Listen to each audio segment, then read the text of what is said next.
What's up, guys, and welcome back to the channel. It's your boy Keenan from KeenanRIVALS.com, and today I have a very special video for you guys. If you've been following the blog from day one, you know that I'm big on two things. The first one is just being confident and understanding that street photography is safe. You can go out there, you can take photographs. People are nicer than you think. I take pictures pretty much every day, and the worst I get is like, what are you taking a picture for? The second thing is editing your photographs. Time and time again, I feel like street photographers have come from like a film era, and they're used to the film kind of providing that extra punch that the photographs need. And since they switched over to digital, what I see is a lot of people just taking JPEG images and uploading them to Instagram or Flickr, or Tumblr if you still use that, straight out of the camera. And to me, that is just a big, big no-no. I know in the past you didn't want to alter your photographs and you wanted to like show the streets as raw as possible. But in today's world, it's okay to hit it with some highlights, remove those shadows. It's okay to, paint the scene or kind of enhance it with your own imagination. And yeah, people just don't do that. And what I've done is I've kind of reached out to some people. I'm very active on Reddit, my blog, Instagram. And I've been like, hey, why aren't you editing your photographs? And a lot of them have found that A, Lightroom is just too complicated, or B, that they like using the platform, but they just don't want to pay a monthly subscription to upload to Instagram. So what I've been doing over the last year or so is just trying to find different ways to help you guys edit your photographs at a low cost. We've done VSCO. I've done like a deep dive into their platform. I'll show you guys the presets that they come out with often, and that one's $20 a year. Pretty good price, but it's mobile. You can't adjust a lot of the things. You can't hit the highlights. You can't hit the shadows the way you want to.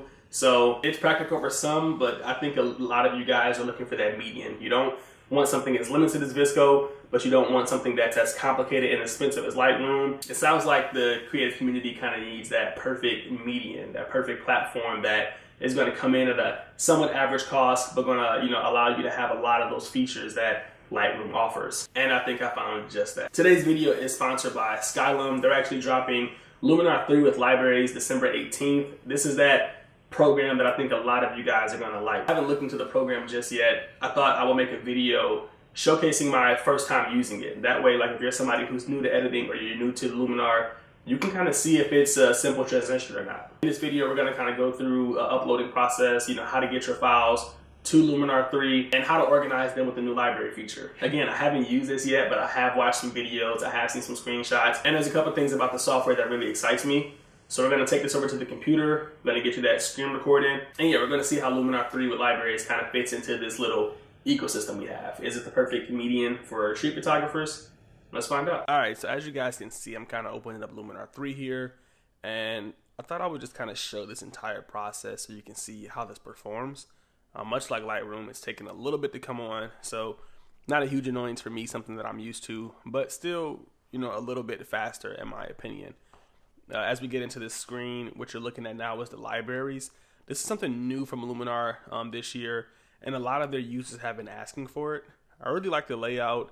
I think it's super cool how they have the vertical images kind of, in that orientation, and then the horizontal ones as well.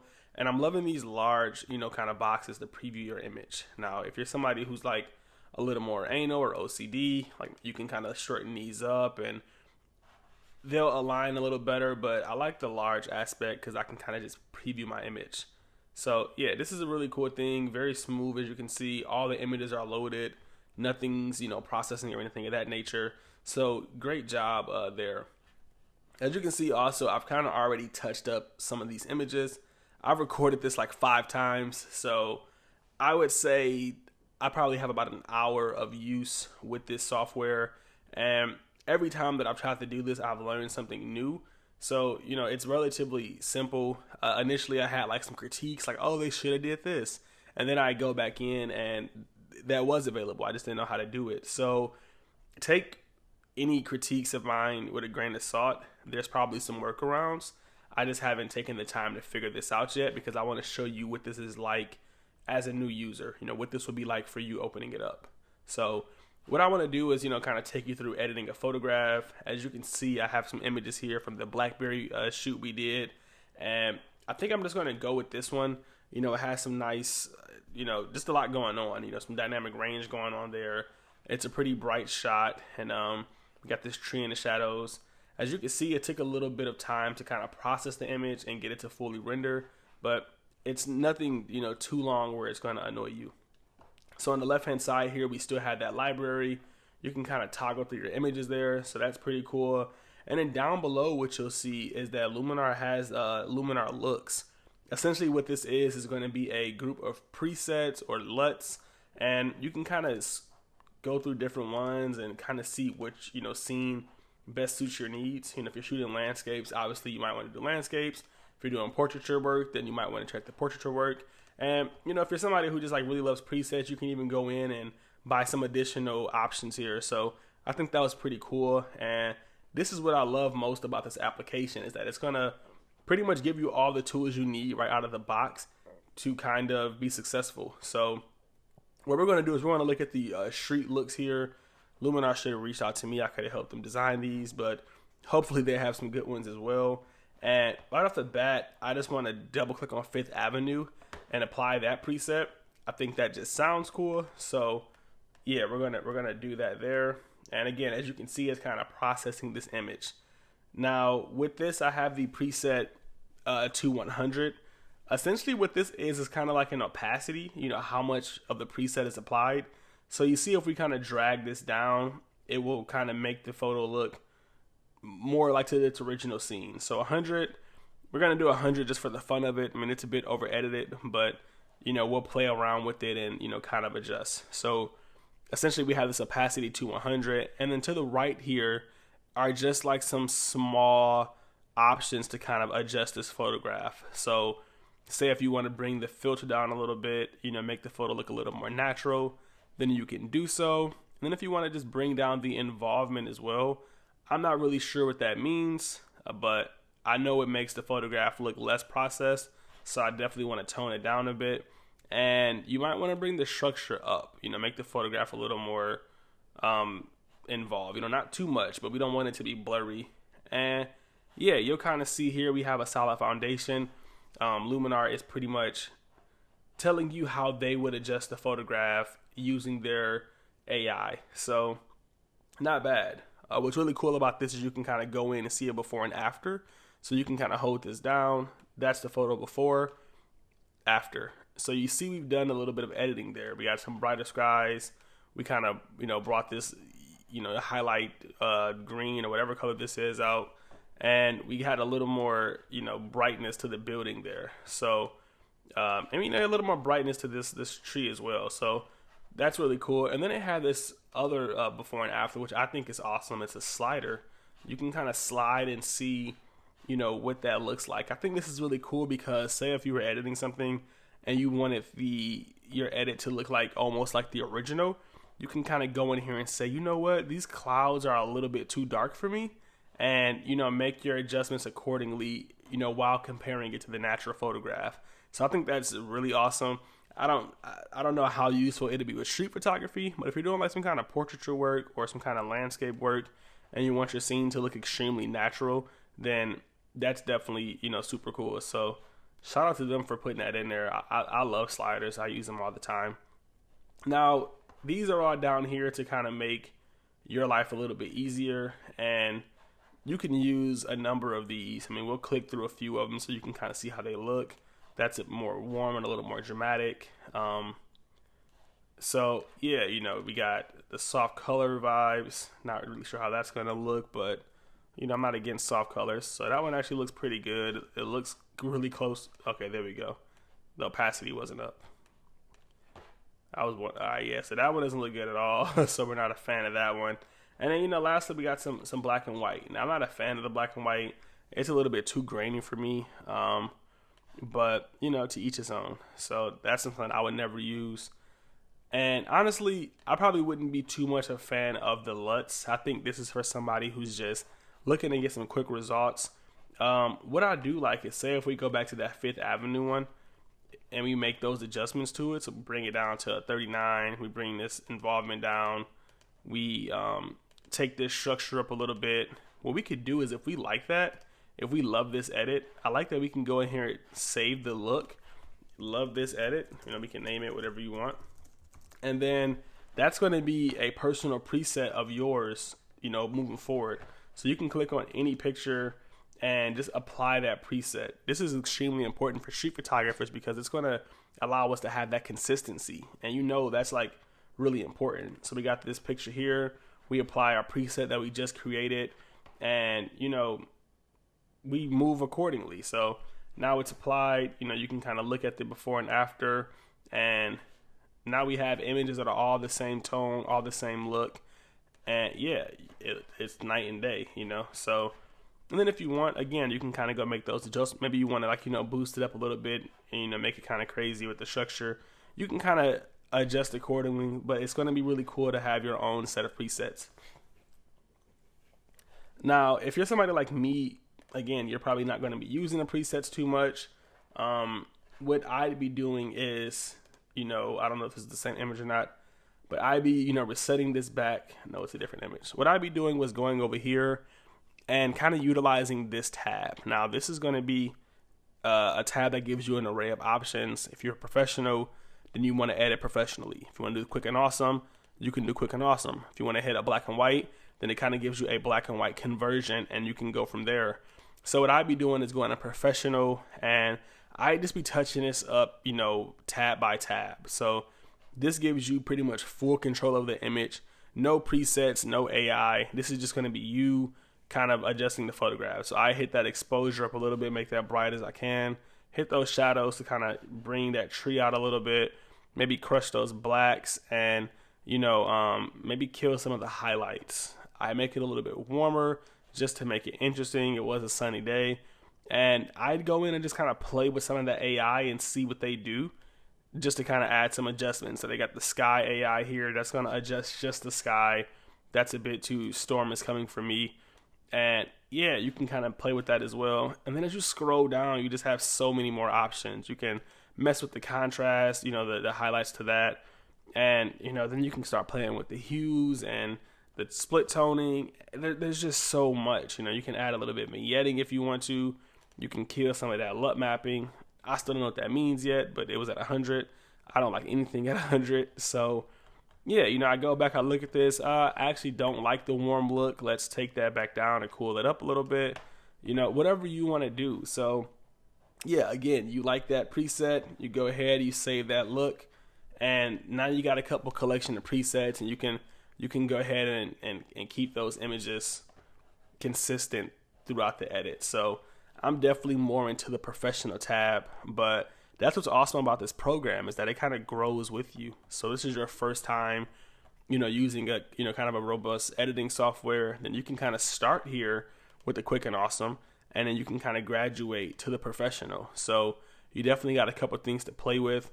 One thing I did notice though, and I want you to be careful of it, is that if you switch between these tabs, like if I edit this photograph and, okay, that's really bad. That just blew your screen away.